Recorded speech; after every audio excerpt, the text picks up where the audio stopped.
Γεια σας παιδιά, είμαι ο Νικόλας και σήμερα σε αυτό το βίντεο θα σας δείξω τις κάρτες Super Mario. Είναι αυτοκόλλητα. Το πρώτο είναι αυτό.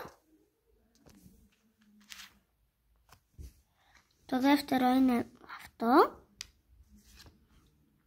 Αυτές είναι οι χρυσές και αυτές είναι οι χρυσές. Αυτές είναι οι πολύ καλές λένε.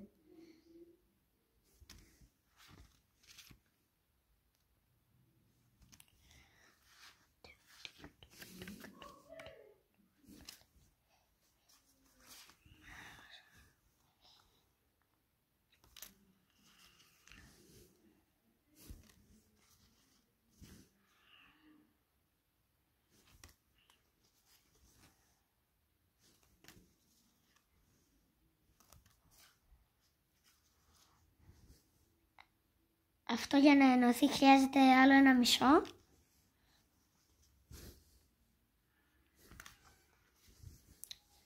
Εδώ είναι ο Super Mario.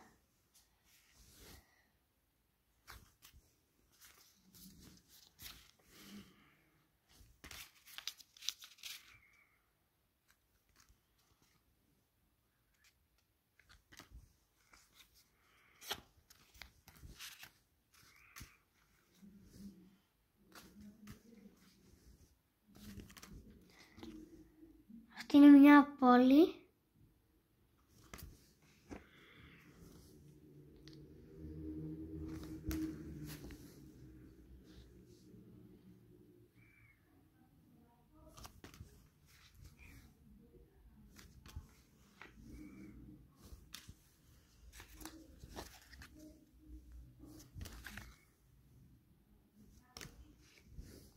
Αυτή εδώ είναι η τελευταία.